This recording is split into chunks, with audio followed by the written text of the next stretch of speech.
You wake up before the world does.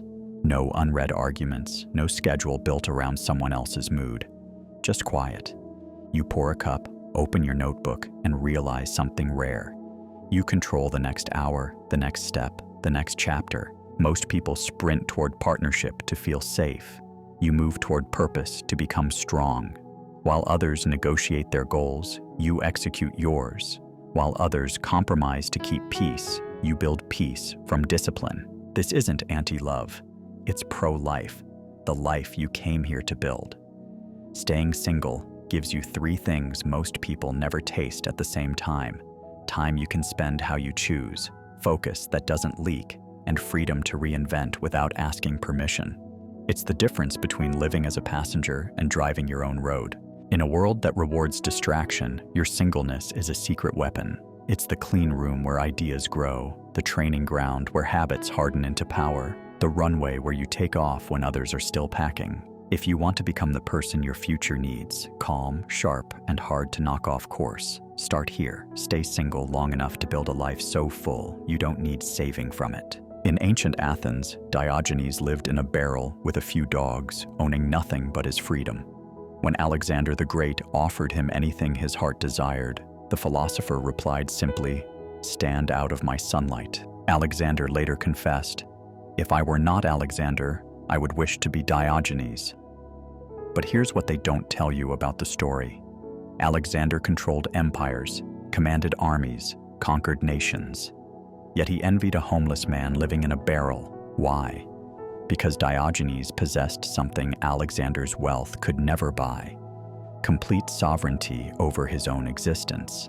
And there's a reason this story has been buried for centuries. You see, there's a pattern hidden in history.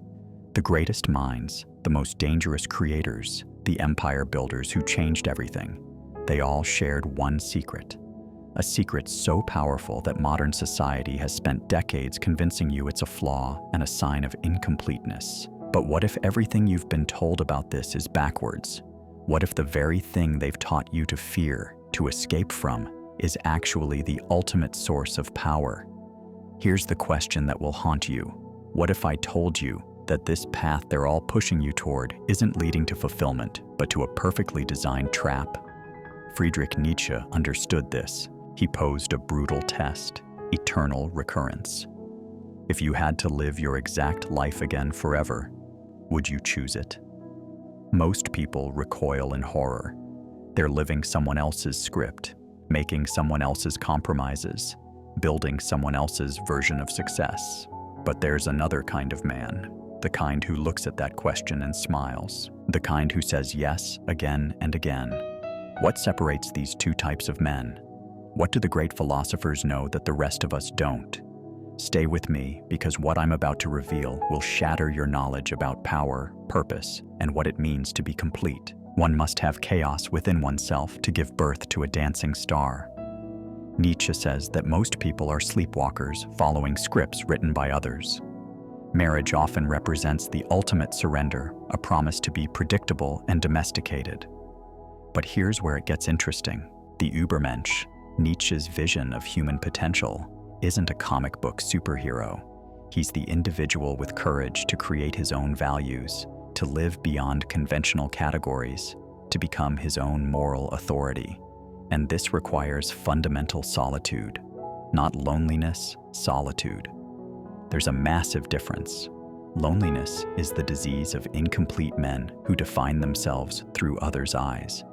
Solitude is the natural habitat of creators, the space where real power is born. Consider Arthur Schopenhauer, one of history's greatest philosophers, unmarried, living with precision that was almost monastic. Morning writing, afternoon walks, evenings with books, and his beloved poodle. Critics called him misanthropic, but Schopenhauer knew something profound.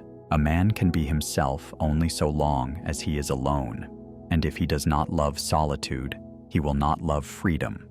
Think about this.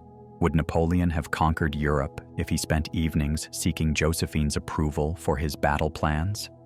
Would Einstein have revolutionized physics if he prioritized date nights over breakthrough insights?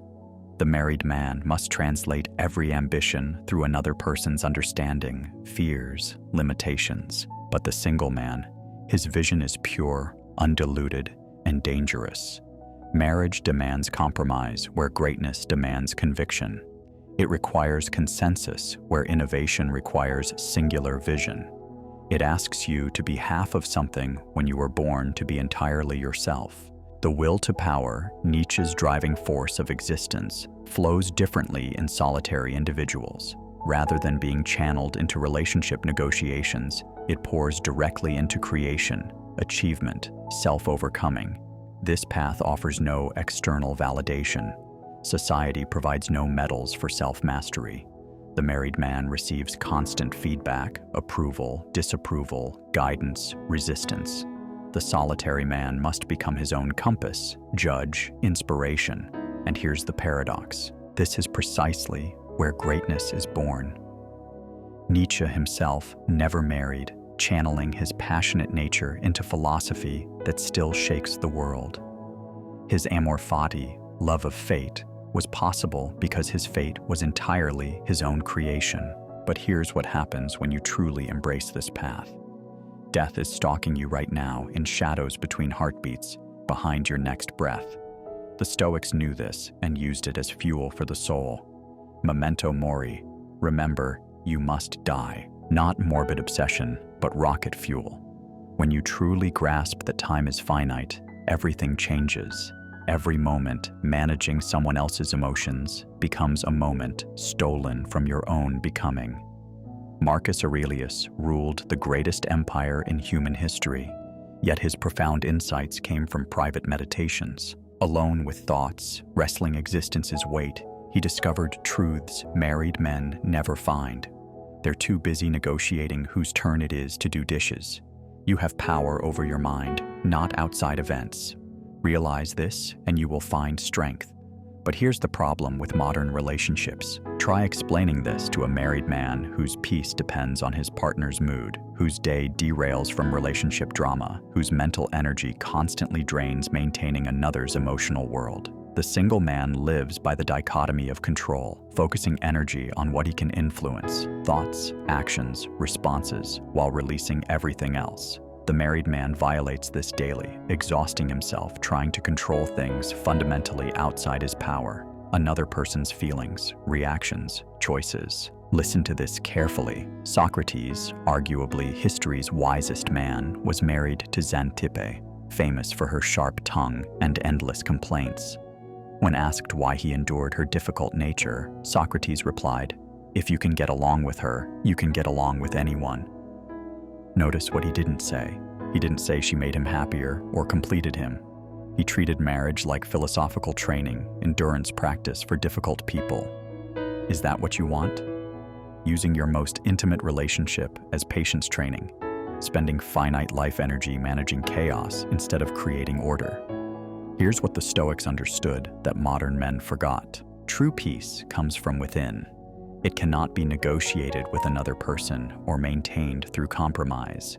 It's achieved through self-mastery, requiring focused attention, impossible when constantly reacting to someone else's internal weather. Epictetus taught that we're actors in a play, but we only choose how to perform our role. The married man accepts a role requiring constant performance for an audience of one. The single man writes his own play. The disciplined man wakes before dawn, not because someone needs him to, but because he has work requiring clarity that only comes from undivided attention, from a mind belonging entirely to itself. When you understand that your peace is your responsibility alone, when you stop outsourcing emotional stability to another person, you become unshakable. Not because nothing can hurt you, but because nothing can control you. And that difference, that's everything. You're standing in a vast desert with no map, no GPS, no guide, just you, the infinite horizon, and the crushing weight of absolute freedom. Every direction is possible. Every choice is yours. Every mistake entirely your fault. Every triumph completely your creation. This is existential angst. Recognizing you're condemned to be free, as Sartre put it. Most people run screaming from this recognition straight into marriage's comfortable cage, where choices are negotiated, paths predetermined, freedom traded for security's illusion. But what if that angst isn't a problem to solve, but a gift to embrace? Jean-Paul Sartre understood something escaping most men. Existence precedes essence. You exist first, then create who you are through choices. But marriage asks you to create identity through compromise, through endless negotiation that turns sharp edges into smooth curves. The married man says, I am a husband, partner, team player. These are roles, not identities, masks, not faces. The existentially authentic man says, I am what I choose to be moment by moment without apology. Emily Dickinson, one of the renowned figures in American poetry, never married and from Solitude created poetry that still stops hearts. I'm nobody. Who are you? Are you nobody too? She understood that refusing the world's definitions is the first step toward discovering who you actually are. Her aloneness wasn't emptiness, it was pure possibility. Albert Camus faced the absurd, the disconnect between human need for meaning and the universe's indifferent silence, and chose rebellion. The only way to deal with an unfree world is to become so absolutely free that your very existence is an act of rebellion. Marriage, however loving, is a contract with unfreedom, an agreement to limit choices, consider another's needs before your own. Compromise vision for harmony's sake. Here's what most people never understand. The American thinker Henry David Thoreau went to Walden Pond not to escape humanity, but to discover what he actually needed to be human. I went to the woods because I wished to live deliberately, with intention, with choice. Marriage makes deliberate living nearly impossible. You're constantly reacting to another's needs, adjusting to moods, compromising intentions. Thoreau discovered he needed very little to be happy. Simple cabin, basic food, books, and his mind's infinite richness. The married man discovers he needs much more. House satisfying two tastes, furniture meeting two standards, activities working for two personalities. Needs multiply because they're no longer his. They're negotiated settlements. The void terrifying most people, the emptiness of making choices without external validation, is actually the birthplace of authentic existence. When there's no one else to please, consider, or blame, you finally discover what you actually want, who you actually are, what you're capable of creating. There's a lie so seductive that even intelligent men swallow it whole. You need another person to complete you. That somewhere exists, your other half, your missing piece, your soulmate who will make you whole. A great depth psychologist would have laughed at this romantic claim, then explained why it's one of the most damaging beliefs ever sold. True wholeness isn't achieved through addition, finding someone to fill gaps, but through integrating what you already contain. Every man carries masculine and feminine energies, light and shadow, conscious desires and unconscious drives. Individuation, becoming who you truly are, requires facing, understanding, integrating all these aspects. But here's the trap most men fall into. In relationships, there's a powerful tendency to project your inner feminine onto your partner, expecting her to carry emotional, intuitive, nurturing aspects while you focus on rational, assertive, goal-oriented parts. This seems to work initially. She handles feelings. You handle logic. But you're actually fragmenting yourself, remaining perpetually half-developed. The individuated man learns to access his own emotional intelligence, intuition, capacity for nurturing. He doesn't need a woman as emotional translator because he's done the work understanding his own inner language. Arthur Schopenhauer, living alone with his beloved poodle, understood this instinctively. Solitude is the fate of all great souls, he wrote, not as punishment, but recognition that greatness requires self-knowledge impossible when constantly reacting to another's psychological material. The shadow aspects you've rejected or suppressed become particularly dangerous in relationships because you start seeing your darkness in your partner instead of owning it yourself. The married man blames his partner for being too emotional, demanding, irrational, when often he's encountering a reflection of his own disowned emotional life. But the man living alone must face his shadow directly. No one else to blame. No one else to carry projections. When angry, he must ask why. When sad, he must feel it fully. When afraid, he must understand the source. This direct engagement creates genuine wholeness. One influential psychologist also spoke of meaningful coincidences, suggesting deeper order. These experiences occur most powerfully in solitude, when the mind is quiet enough to perceive subtle connections between inner and outer worlds. Here's what changes when you understand this. The archetypal energies, often described as warrior, king, magician, lover, can develop purely when not filtered through partnership compromises. The unmarried man's warrior energy seeks meaningful battles, not relationship defense. His king energy governs his domain without domestic negotiations. His magician energy explores deep mysteries without distraction. His lover energy embraces life itself, not just one person. One wise thinker once said, "The privilege of a lifetime is to become who you truly are." But who you truly are isn't half of a couple. It's a complete, integrated human being capable of standing alone, thinking independently, creating from your full psychological depth. The married man looks for wholeness through union. The self-realized man discovers he was never incomplete, only untrained in accessing the full range of his mind and spirit. Power isn't what most men assume. They imagine it as wealth, physical strength, or dominance. But those who truly understand power know something deeper. Real power means moving through the world quietly, achieving goals, while others never realize how. And marriage is naturally at odds with this kind of strategic power. Machiavelli wrote, "Everyone sees what you appear to be. Few experience what you really are." Marriage, however, demands the opposite: constant emotional transparency. That openness may be comforting, but is fatal to strategy. The married man has an exposed weakness, someone he values more than himself. His decisions can no longer be purely strategic. They must pass through the filter of how they affect another person. Risks shrink under shared responsibility. Movements become predictable because they must accommodate another's needs. But the single man, he's a ghost in the machine. His motives are private, his plans silent, his resources fully under his control. He can shift instantly when opportunity calls, vanish when danger rises, and act without seeking permission or offering explanation. Florence Nightingale sensed this truth instinctively. When urged to marry, she said, "I have an intellectual nature which requires satisfaction. I have a moral, active nature which requires satisfaction," and that would not find it in his life. She knew her calling to reform healthcare demanded undivided focus that marriage would inevitably dilute. She needed to move freely, challenge authority, and go where duty called, without worrying about a husband's comfort. Her chosen solitude gave her the freedom to save more lives than any married woman of her time because her effectiveness wasn't divided by domestic duty.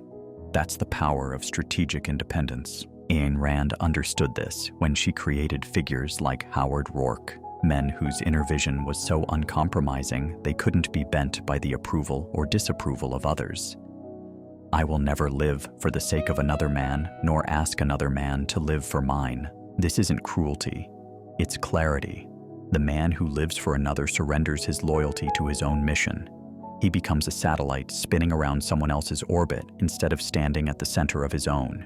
In business, politics, or any arena where excellence matters, the most effective individuals maintain what Machiavelli called strategic opacity.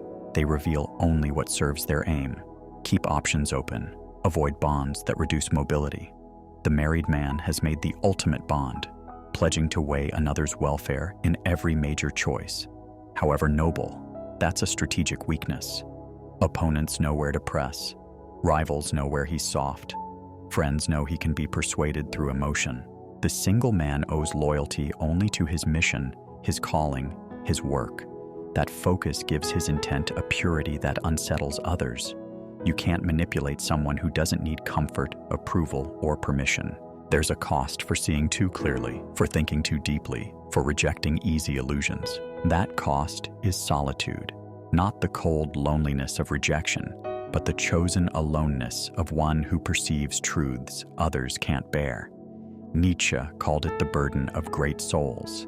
the inevitable isolation of those who refuse to live at the level of the crowd.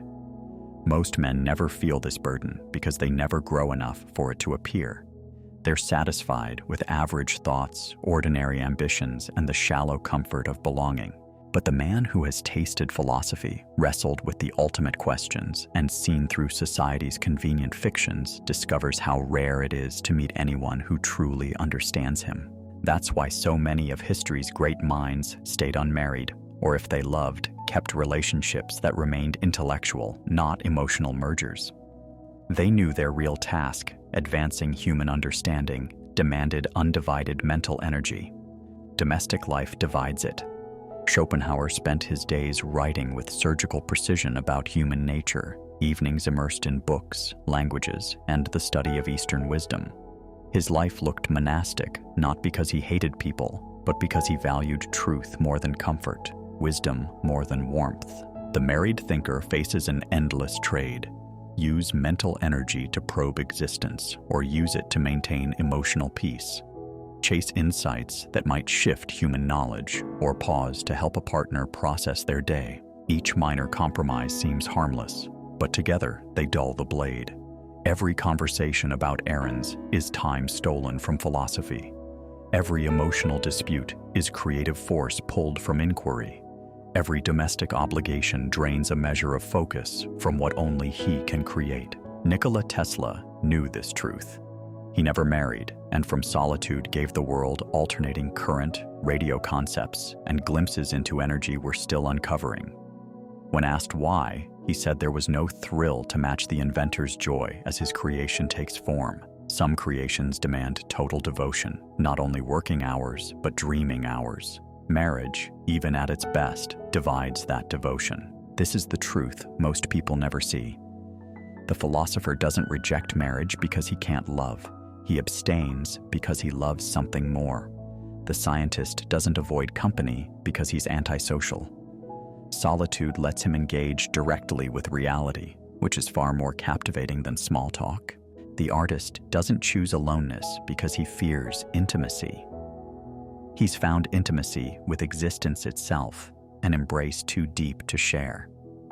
Virginia Woolf once wrote, "A woman must have money and a room of her own if she is to write fiction." But it's more than space and money. It's mental sovereignty, the right to follow one's thoughts wherever they lead, to vanish into reflection without someone asking where you are, to place invisible creation above visible maintenance. The great soul learns to live with misunderstanding. Outsiders will call him lonely, incomplete, or afraid of love. He learns not to explain, because explanation requires shrinking the truth to fit smaller minds, and that always twists it. He discovers solitude isn't the lack of connection, but a different kind of connection, a direct relationship with truth, with beauty, with existence itself. That connection feeds him in ways no human relationship, however tender, ever could. You stand at a crossroads now. Each moment you spend reading this is a choice echoing through every day that follows. Down one road lies the story others wrote for you. Find someone, fall in love, marry, compromise your sharp edges for peace, trade freedom for comfort. Society will cheer, family will relax, friends will celebrate your wedding. You'll have someone to share bills, to share blame, to share fears. But one quiet thought may follow you. Who could I have become if I dared to walk the other way? Down the other path waits something rarer, becoming exactly who you were meant to be, without apology, without permission. This path offers only one guarantee: you will belong completely to yourself. From that belonging, you might create something lasting, something that shifts the world, something worthy of the gift of being alive. Nietzsche warned, one must have chaos within to give birth to a dancing star. Yet marriage by design resists chaos. It seeks safety, predictability, harmony, all beautiful, but not the soil from which stars emerge. The dancing star is born in the man who accepts chaos, who stands alone before the void and finds meaning through his own strength. Marcus Aurelius said, "Confine yourself to the present." The married man rarely can. His mind is pulled toward shared plans, obligations, future compromises. The single man, undivided, can live fully in the present. His attention stays whole, his energy focused, his purpose clear, untouched by the daily work of emotional balancing. The privilege of a lifetime is to become who you truly are. But becoming who you truly are isn't teamwork. It can't be managed through discussion or softened through compromise. It's a solitary labor, work done in silence, in the laboratory of the mind. The world will call you selfish. Let it. While they water down dreams to make them acceptable, you will be building something timeless from your undivided attention. The world will call you incomplete. Let it. While they search for missing halves, you will realize you were always whole. The world will call you lonely. Let it. While they trade peace for companionship, you will commune with forces they can't see. The easy road is crowded, with couples sharing comfort, splitting bills, chasing predictability. The hard road, radical self-ownership, fearless solitude, is nearly empty. But those who walk it discover that real power isn't in being chosen by someone else. It's in choosing yourself so completely that the world has no choice but to acknowledge it. Elizabeth. I chose herself and built a legacy that outlasted every royal marriage of her time. Tesla chose the lightning in his mind and changed humanity's direction. Dickinson chose infinity within herself and wrote words that still shake hearts. These weren't accidents. They were decisions, clear, conscious decisions to value creation over comfort, becoming over belonging, sovereignty over safety. Now the choice is yours. Your soul wants to know what happens when nothing restrains you, when no one limits your reach, when every ounce of your strength and insight turns toward the fire that burns inside you. If you've read this far, something within you already knows the answer. Write it for yourself. I choose myself. Let the world see how many men are ready to trade comfort for command, security for self-sovereignty. Because this moment, this decision, is not the end of your path. It's the moment your real life finally begins.